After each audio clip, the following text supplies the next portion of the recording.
Triple H is the Gordon Ramsay of WWE. In 2 days, he got us to care about Shayna Baszler again, and he pretty much revived the Alpha Academy's career. Triple H has been cooking ever since he's been the head of creative. Fight.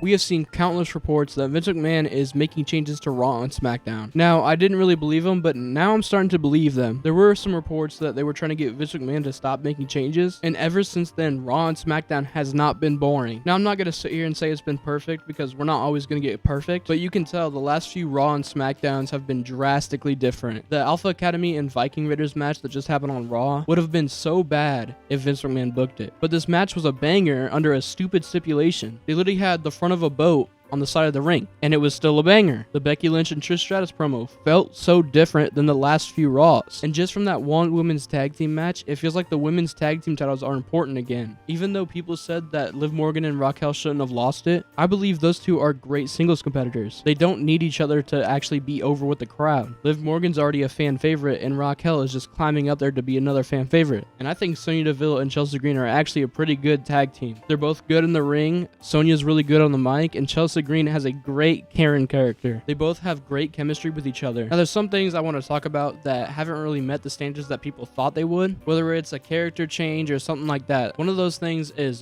Johnny Gargano's run so far. People thought he was going to get booked very well now that Triple H is in charge, but the only good thing I've seen from him on the main roster was when he got sent back down to NXT to have a match with Grayson Waller, which was an absolute banger. If you haven't seen it, go check it out. They reunited The Way, and the only other thing we've seen from them on TV was when they lost first in that tag team turmoil match. It kind of sucks seeing that happen when you have two talented wrestlers, Candice LeRae and Indy Hartwell, on the same team, but they get eliminated first. It doesn't really make sense to me. Another thing is Caden Carter and Katana Chance losing that tag team turmoil match, which I would have loved to see them win, but we will definitely be seeing them win those titles soon, hopefully. Now, to go back a little bit about Johnny Gargano, I just looked it up, and apparently he's injured, which is why we haven't seen him on TV recently. Now, with this upcoming SummerSlam, I'm hoping afterwards we actually start to see Triple H building what he was building already. I hope we get the NXT style Karrion Kross, the NXT Johnny Gargano, all those things need to be brought up to the main roster, because the main roster for so long was strictly based on the sports entertainment side of everything,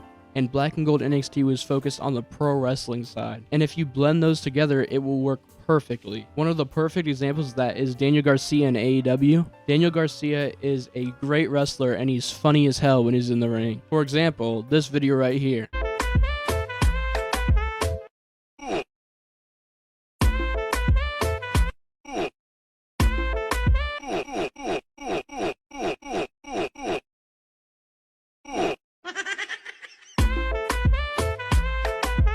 I also think they need to bring up NXT wrestlers that have been there for a while. Now, this is probably just bias, but I think Ilya Dragunov should be on the main roster already. I don't think I've ever seen that man have a bad match, even on like the weekly shows. That man gives his all 24/7 for WWE. Axiom or A-Kid is another good one that should be brought up. He's been in there since Black and Gold. All these great talents on NXT would be so good on the main roster to bring that pro wrestling style in. Now, this is not me complaining, because I'm very happy where WWE is right now. I remember before Vince McMahon retired, I would literally sleep through the shows because they were so boring. Now, every time I watch, I have something to look forward to, because they're always building something. Now, I just want to talk about this because Triple H is single-handedly fixing WWE. Now, if you agree with what I said in this video, comment W Triple H. And if you didn't agree, let me know why, and I'll definitely respond and hear you out. But thank you for watching the video, and I will see you all in the near future. I just got the car with the stars on the roof, riding around town like I'm in orbit. Whole came up, said what we gonna do. Back to my crib, we gonna throw a party. Everybody drunk off hella booze, turn the fuck up.